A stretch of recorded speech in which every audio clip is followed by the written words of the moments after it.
BPPL দল বিপিপিএলৰ দলৰ বৰ্তমান আমাৰ দলৰ মুৰব্বী প্ৰমোদ বড়ো ডাঙৰীয়াই ৰাজ্যসভালৈ গুচি গৈছে। এটা সৰু কাউন্সিলত আমি 3টাকৈ এমপি পাইছো। আজি বিহাৰৰ কিমান ডাঙৰ ডাঙৰ দল আছে, তেওঁলোকৰ এটা এমপি নাই। মেঘালয়ৰ দল আছে, তেওঁলোকৰ এটা এমপি নাই। আমাৰ সৰু এটা কাউন্সিলত আজি বড়ো মানুহ কিমান আছে আমাৰ বিটিচিত? 10 লাখৰ পৰা 12 লাখ। আজি 12 লাখ জনগোষ্ঠীৰ ভিতৰত তেওঁলোকে 3টা এমপি পাইছে। আমাৰ গৌৰৱৰ কথা, আমি গৌৰৱ কৰিব লাগে।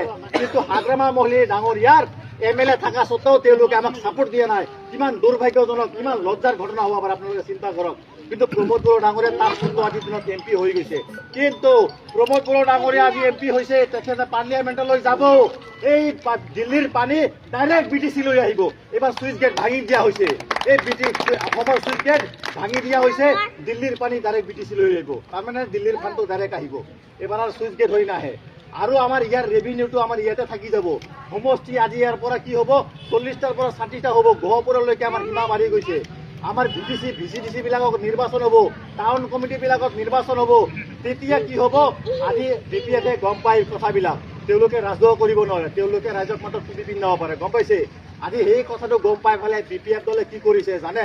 4 মাহৰ কাৰণে বাজেট ধাৰ্য কৰিছে তেওঁলোকে। 4 মাহৰ কাৰণে কোনো এটা শিক্ষিত কাউন্সিলে, কোনো এটা আজি ইতিহাস নহা ঘটনা তেওঁলোকে 4 মাহৰ বাজেট ধাৰ্য কৰিছে। আপোনালোকে শুনা পাইছে নেকি কোনোবা এটা চৰকাৰে 4 মাহৰ কাৰণে বাজেট ধাৰ্য কৰে? তেওঁলোকে 4 মাহৰ কাৰণে বাজেট ধাৰ্য কৰিছে। কিহৰ কাৰণে কৰিছে?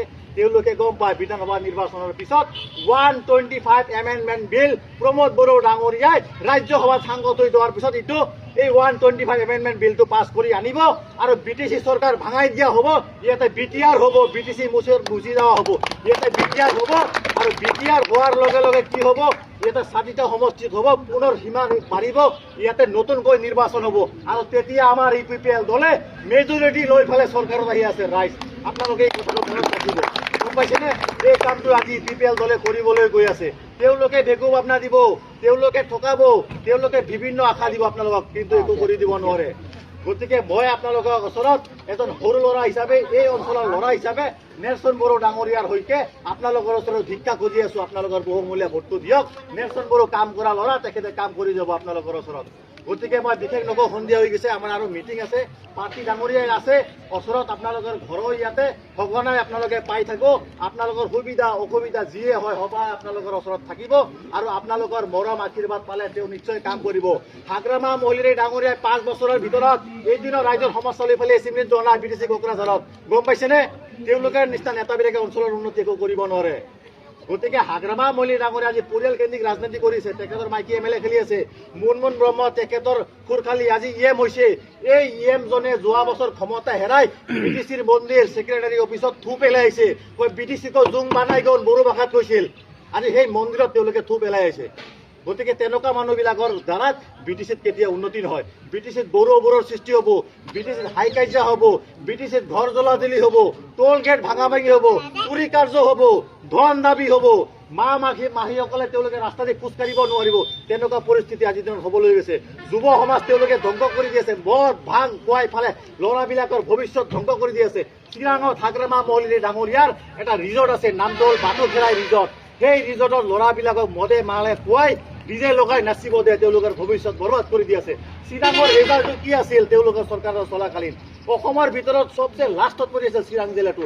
আৰু প্ৰমোদ বড়ো ডাঙৰীয়াৰ দিনত আজি চিৰাঙৰ ৰিজাল্ট অসমৰ ভিতৰত ফাৰ্ষ্ট হৈ আছে, টপ ৰেংকত হৈ আছে। এইবিলাক কাম প্ৰমোদ বড়োৱে কৰিছে। প্ৰমোদ বড়োৱে চিন্তা কৰিছে এইটো অঞ্চলত যেতিয়া DC এটা হ'ব, SP এটা হ'ব, সেইকাৰণে আমাৰ বড়োফা বুলি কয়, বড়ো জাতিৰ পিতা। কোন বড়ো জাতিৰ পিতা? বড়োফা উপেন্দ্ৰনাথ ব্ৰহ্ম। তেখেতৰ নামাকৰণে প্ৰমোদ বড়ো ডাঙৰীয়াই মিছন 50 বুলি এটা আঁচনিৰ জৰিয়তে দুখীয়া ঘৰৰ ল'ৰা, চোকা চোকা ল'ৰাবিলাকে মা দেউতাকে চবে আশা কৰে মোৰ ল'ৰা ডক্টৰ হ'ব, মোৰ ল'ৰা ইঞ্জিনিয়াৰ হ'ব বুলি। কিন্তু সকলো টকা পইচা নাথাকে, তেওঁলোকে পঢ়াব নোৱাৰে। তাৰ কাৰণে প্ৰমোদ বড়ো ডাঙৰীয়া ফ্ৰী অফ কষ্ট 1 টকা খৰচা নকৰাকে দুখীয়া ঘৰৰ ল'ৰা ছোৱালীবিলাকক দিল্লীত হওক বাহিৰত হওক তেওঁলোকক পঢ়াই ফালে আজি SP DC বনাবলৈ তেখেতে কৰিছে। আজি যদি গুৰিহাটী অঞ্চলত ইয়াতো ঘৰৰ ল'ৰা যদি DC হয়, কালি ইয়াৰ ৰাস্তা নহ'ব জানো? এটা DC হোৱাৰ লগে লগে 1 ফোন মাৰাৰ লগে মন্ত্ৰী মিনিষ্টাৰ কণ্ট্ৰেক্টৰ দাউৰি আহিব ইয়াৰ লগে। গতিকে মানৱ সম্পদ গঢ় দিয়াৰ কাৰণে প্ৰমোদ বড়ো ডাঙৰীয়াই কাম কৰিছে। গতিকে প্ৰমোদ বড়োৰ লগত থাকক। প্ৰমোদ বড়ো ডাঙৰীয়াৰ লক্ষ্য আৰু উদ্দেশ্যটি হৈছে বড়োলেণ্ডক 26টা জনগোষ্ঠী 18টা ভাষিক ব্যক্তিসকলৰ সৰ্বাংগীন উন্নতি কৰাৰ লগতে তেওঁলোকৰ এটা বিশ্বৰ মানদণ্ডত BTC-খন গঢ় দিয়াৰ কাৰণে প্ৰমোদ বড়ো ডাঙৰীয়াই চিন্তা কৰি আছে। প্ৰমোদ বড়ো ডাঙৰীয়া চলাকালীন আপোনালোকে এটা শান্তিৰ বাতাবৰণ পাইছে আৰু এই তেওঁলোকৰ চৰকাৰ অহাৰ লগে লগে আজি অশান্তিৰ সৃষ্টি হৈ গৈছে। এইখিনিয়ে কথা মই ক'লো সৰু হিচাপে আপোনালোকৰ ওচৰত, আৰু বিশেষ নকওঁ কেণ্ডিডেট মহোদয় আছে আপোনালোকৰ ওচৰত ক'ব। এইখিনি কৈ পেলাই মোৰ চমু বক্তব্য এটা সামৰিছোঁ। ধন্যবাদ।